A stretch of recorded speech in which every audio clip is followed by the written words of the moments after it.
Good morning everybody. मैं Lakhnavai Meena, assistant professor English from government college Chaumela. हमारे YouTube channel में आपका हार्दिक स्वागत है। कल कल अपन ने पढ़ा था डॉबर बीच के बारे में, डॉबर बीच के 3 स्टैंजा के बारे में। आज पढ़ेंगे शेष रहे 2 स्टैंजा के बारे में।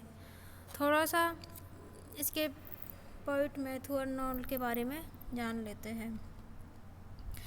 Matthew Arnold was born at Laleham near Staines on 24 December 1822. His father Thomas Arnold was the famous headmaster of Rugby School. He was himself educated at Rugby. In 1840 he won the school prize, the in English verse. In 1843 he won the Newdigate Prize for writing a poem on Cromwell at Balliol College, Oxford. In 1845 he was elected Fellow for Royal College. He worked as a master at Rugby for some years. In 1851 he was made Inspector of Schools.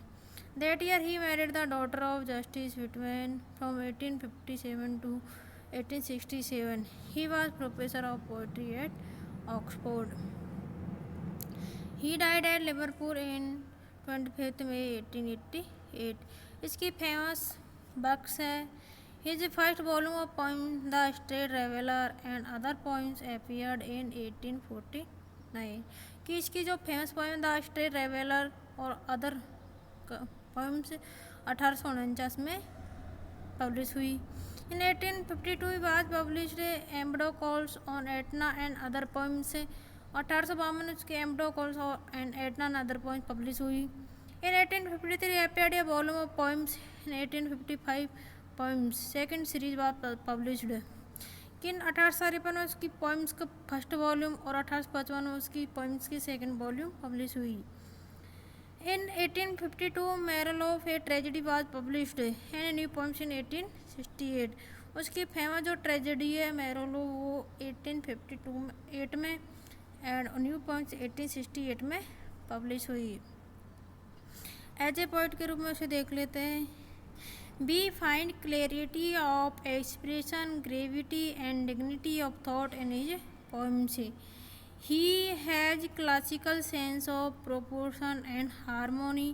He cannot tolerate expression of sentiment, of passion or emphasis, either in description or in epithet and imagery. He writes with a purpose and definite aim in his mind, and his writings are free from the cloud of passion and imagination that hang upon and obscure the expression in Keats and other romantic poets. As a poet of nature, Arnold bears some resemblance to Wordsworth. He also possesses penetrating and sympathetic insight in nature and believes in its heading power, but is not a nature worshipper like Wordsworth. Neither does he find perpetual joy in it, nor does he recognize any mastery union with it, but takes only a detached view of it. Comparing Arnold with Tennyson, Lord Tably says that the latter occasionally goes wrong, but Arnold is always accurate. अब ये तो हमने इसके introduction के बारे में पढ़ लिया, इस पोइट्री के बारे में भी जान लेते हैं थोड़ा सा। दी पोइम वाज पब्लिश्ड इन 1867। ये डॉबर भी जो पोइम है ये 1867 में पब्लिश हुई। The poet has expressed pessimism in this poem. The word is full of misery. Even the Greek poet Sophocles sang it. But in all times men had faith in love for each other, but that they not lost and instead fight with each other. The poet is reminded of it by ebbing of the sun and over beach. अब इसके first stanza में अपन ने जाना था। In the first stanza the poet see the Kamsa in full tide at the Dover beach. In the second stanza the roar of the Avensa strikes a note of sadness in his mind. In the third he says that Sophocles was reminded of human misery as he heard the roar of the sea waves at the Greek ocean. अब आज अपन पढ़ेंगे fourth और fifth stanza. तो fourth stanza में कवि in the fourth stanza the poet talks that once the sea of faith ग्रिल्ड this earth but it is now retreating. कि चौथे छंद में कवि कहता है कि कभी श्रद्धा का समुद्र इस पृथ्वी को घेरे हुआ था लेकिन अब वापस से लौट रहा है। और फिफ्थ स्टेंजा में लास्ट स्टेंजा में कवि पूछता है he asks us to love each other as this world is really a joyless place. कि वह हमें परस्पर प्रेम भाव रखने को कहता है क्योंकि यह संसार वास्तव में आनंदहीन स्थान है। अब फोर्थ स्टेंजा के बारे में जान लेते हैं। The Star of Faith was once to at the full and round earth sorely like the folds of a bright grilled furled, but now I only hear its melancholy long with dying roar retreating to the breath of the night wind down the vast age breer and naked singles of the world। The fourth stanza में कवि अपने ये भाव प्रकट कर रहा है कि the poet tells us here that he is reminded of hearing the roaring sound of the sea waves. कि हमें समुद्र की गर्जन ध्वनि सुनकर उसके मन में जो भाव उत्पन्न हो रहे हैं उन्हें कवि बताता है। The retreating waves tells him the story of the decreasing religion faith. कि जो लौटती हुई लहरें जो मनुष्य की घटती हुई धार्मिक श्रद्धा को बखान कर रही है, उसको व्यक्त करती है। Religious faith surrounded man life in olden days like a bright folded world. कि प्राचीन काल में धार्मिक श्रद्धा ने एक चमत्कार तहों में लिपटे हुए कमरबंद की भांति मनुष्य को घेर रखा था, मनुष्य को बांध रखा था। Every man had faith in some religion. कि प्रत्येक व्यक्ति किसी न किसी धर्म में विश्वास रखता था। Generally every man had faith in God. कि सामान्य तौर पर व्यक्ति ईश्वर में विश्वास रखता था एंड मॉरलिटी और नैतिकता में। But in modern scientific age, लेकिन अब ये वैज्ञानिक जमाने में, आधुनिक जमाने में God has been dethroned and morality has become अनप्रैग्मेटिक।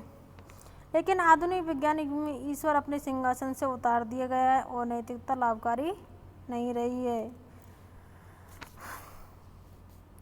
To the point the fearless world of today appears as cheerless as the naked pebbles of the seashore when the waves have ebbed away। तो कवि को अश्रद्धाहीन जगह इतना आनंदहीन लगता है जितना लहरों के चले जाने के समुद्र तट पर नग्न कंकड़ दिखाई देते हैं, उस प्रकार कवि को यह संसार दिखाई दे रहा। इस प्रकार फोर्थ स्टेंजा में कवि अपने जो उसके निराशावादी भाव है उन्हें प्रकट कर रहा है। अब तो देखो फिफ्थ स्टेंजा में कवि क्या हमें सुझाव देता है।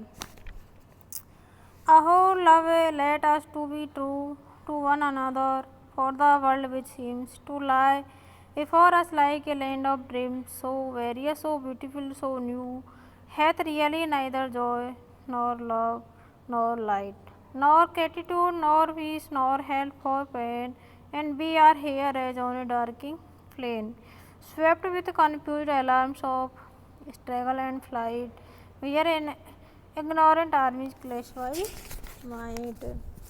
कि फिफ्थ स्टेंजा में कवि हमें परस्पर प्रेम भाव रखने के लिए कह रहा है और कह रहा है कि ये संसार एकदम आनंदहीन स्थान है।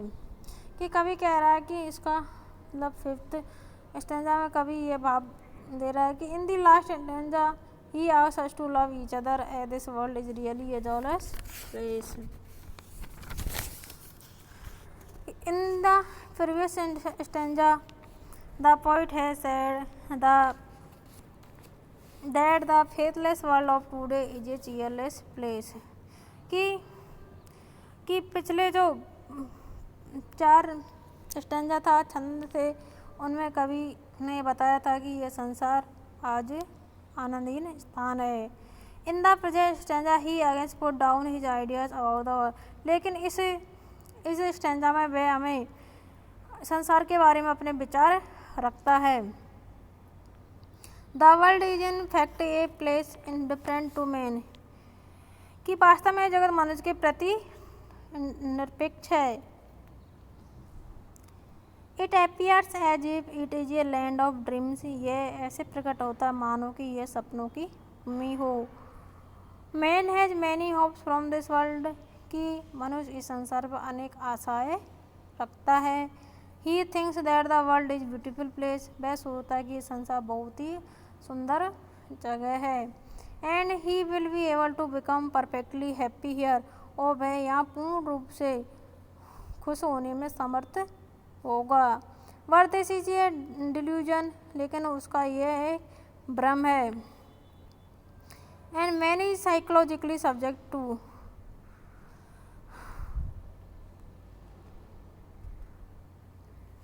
the world rather can be compared to a dark battlefield. Here in the darkness of the night the armies are fighting with each other. लेकिन जगत की तुलना तो हम उस अंधकारपूर्ण युद्ध के मैदान से कर सकते हैं जहाँ रात्रि के अंधकार में सेनाएं परस्पर लड़ रही है। कि the world rather can be compared to a dark battlefield. Here in the darkness of the night the armies are fighting with other, कि ये जगत की तुलना हम उस अंधकारपूर्ण युद्ध से कर रहे हैं, उस अंधकारपूर्ण मैदान से कर रहे हैं जहाँ रात्रि के अंधकार में सेनाएं परस्पर लड़ रही है। They are not knowing their friends and foes, वे अपने शत्रु और मित्र की पहचान नहीं कर पा रहे हैं। Their minds are filled with confusion and fear, उनके मस्तिष्क से भ्रम और डर से भरे हुए, अर्थात वे कन्फ्यूज है, कुछ अच्छा सोच नहीं पा रहे हैं।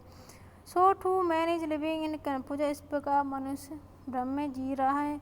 And fear in this world, इस संसार में भय और कन्फ्यूजन में जी रहा है।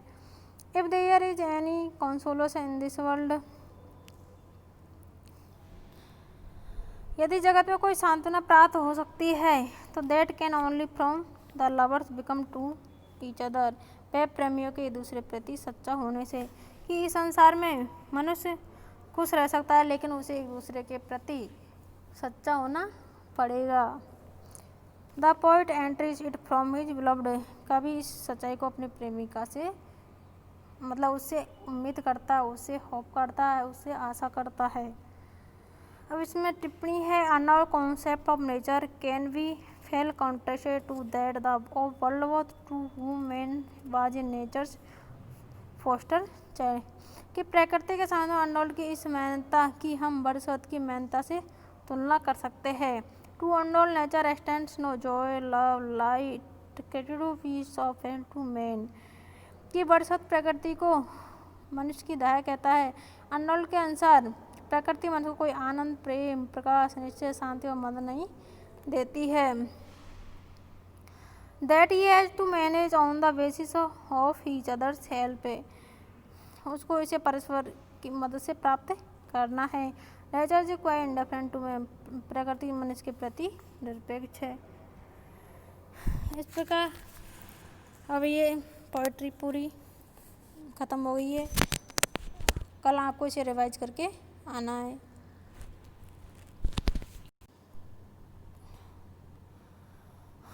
Thank you.